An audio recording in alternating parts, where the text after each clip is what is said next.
Apa yang harus saya perbuat dengan anak saya, juga istri saya yang mengatakan jika zaman sudah berbeda, kita tidak lagi seperti zaman Nabi.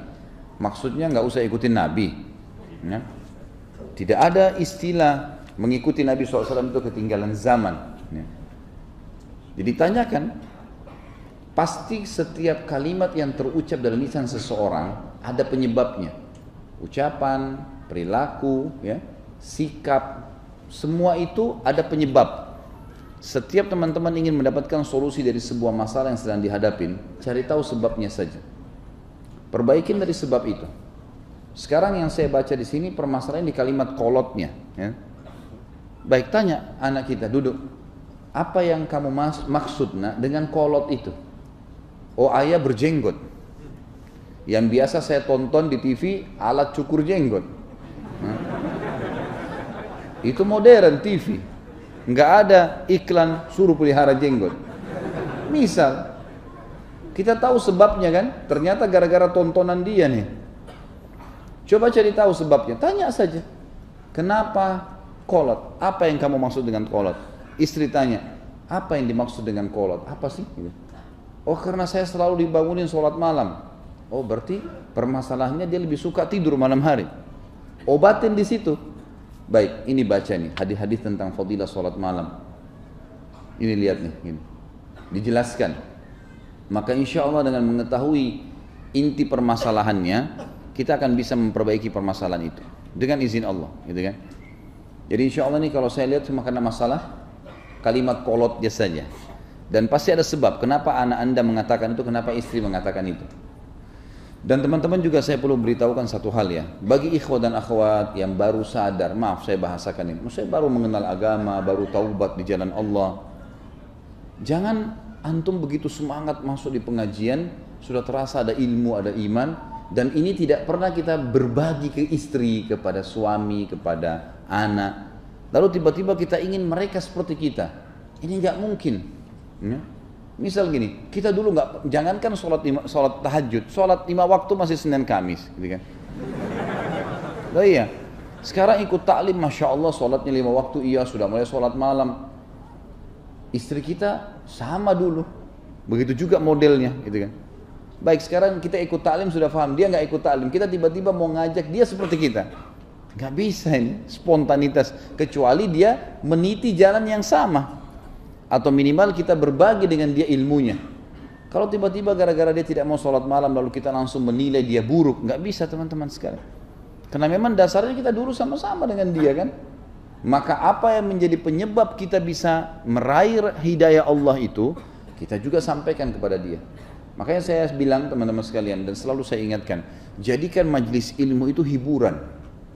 Kita selalu menganggap majelis ilmu itu orang-orang tua, orang-orang yang sudah lumpuh, ya. Oh iya, orang yang sudah sakit parah, ke taklim deh. Kalau yang muda-muda di pinggir pantai, ke diskotik, ke bar, nah, ubah. Majelis ilmu itu hiburan teman-teman sekalian, hiburan. Kalau tidak terhibur antum, tidak mungkin tidak merasakan ada manfaat. Mana mau duduk 2 jam dengarin, muka saya begini terus dilihat gitu. Bosan juga gitu kan. Tapi karena kita jadikan, niatkan ini adalah ilmu, saya bermanfaat, apalagi kalau dinikmatin, enak aja tuh, nikmat. Karena ibadah itu punya kenikmatan, dosa juga punya kenikmatan. Tapi kedua kenikmatan ini gak bisa bersatu, seperti minyak sama air. Kalau antum mau nikmatin ibadah itu, harus fokus ke situ dan tinggalkan lawannya. Karena kalau masih berimbang antara pahala, amal soleh dengan dosa, maka kita tidak bisa khusyuk, nggak bisa nikmat ibadah itu. Kapan dia nikmat? Kalau keran dosanya ditutup, ininya ibadahnya terus dikerjain, nanti rate-nya naik. Kalau makin naik, kita makin tutup pintu dosa, nggak lagi nonton TV. Maaf, saya bahasakan ini, yang saya masukkan adalah acara-acara yang tidak baik, gitu kan?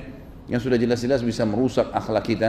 Kita tinggalkan, mulai sibuk tadinya cuma baca buku dongeng, kosong, yang tidak ada manfaatnya, baik sekarang baca buku tentang sahabat. Saya kan pernah bilang, coba mulai sekarang terapin teman-teman, setiap malam jangan tidur kecuali baca kisah satu sahabat. Anda laki-laki di sini, jadikan PR. Akhwat kita di belakang sana, jangan tidur kecuali baca satu kisah sahabiat. Setiap malam satu orang, yang ringkas saja. Tinggal ketik sahabat mulai dari Abu Bakar, Umar, sahabat yang jamin masuk surga, pindah ke sahabat semua. Setiap malam jadikan PR. Baca saja, cuman baca kisah mereka. Itu sudah punya pengaruh yang besar. Masalah kiprah mereka di jihad, masalah kiprah itu akan mewarnai kehidupan kita. Nanti itu akan mewarnai teman-teman sekalian. Nah, kalau kadar ibadah kita naik, terus sholatnya tetap yang biasa jantung kerjain. Sholat 5 waktu, sholat sunnah, qobliyah, ba'diyah, puasa sunnah Senin Kamis, dan ibadah memang harus dipaksakan konsepnya supaya dia naik. Semua yang antum sendiri lebih tahu. Apa ini keran dosa yang masih terbuka nih? Oh, saya kadang-kadang masih duduk gosip sama teman-teman, tutup. Oh, saya kadang-kadang masih tonton cuplikan ini, baik, ditutup. Apalagi nih kira-kira, kita tutupin semua. Nanti dia akan minimal redah, minimal di situ tempatnya, gitu kan.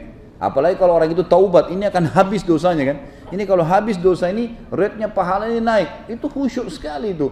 Kalau sholat khusyuk, dengar Quran mudah nangis, enak sekali. Dan ini tidak bisa ketemu keduanya. Tapi kalau antum masih mengimbangi keduanya, tidak bisa naik. Makanya syaitan mau selalu berimbang. Apalagi dia mau kalau dosanya orang itu naik. Ya. Ada sebuah hadis begini. Dalam sebuah riwayat disebutkan, Nabi SAW bersabda, kalau seseorang itu akan digoda oleh syaitan, maka syaitan yang akan menggodanya berkata pada teman-temannya yang sepakat untuk sama-sama menggoda, lihat sumber penghasilannya orang ini. Makanannya, minumannya, pakaiannya, pekerjaannya, lihat. Kalau dari sesuatu yang haram, nggak usah repot-repot digoda. Karena sumber itu sudah cukup membuat amalnya nggak diterima. Jadi menghemat energi. Syaitannya hemat energi itu. Nggak usah diganggu orang ini, biarin aja sudah. Karena ibadah yang diikuti dengan pendapatan yang haram tidak akan mendatangkan penerimaan. Karena Allah suci, tidak terima kecuali yang suci.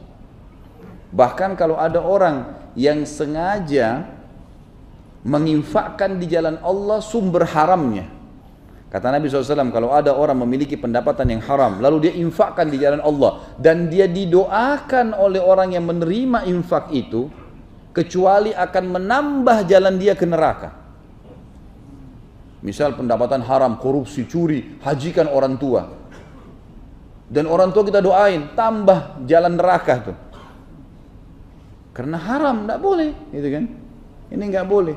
Jadi harus hati-hati teman-teman sekalian. Semua sumber-sumber yang haram yang tutup. Dengan izin Allah akan terbuka pintu-pintu kebaikan dalam kehidupan kita. Dan dunia sebentar teman-teman sekalian. Apa yang mau diraih di sini?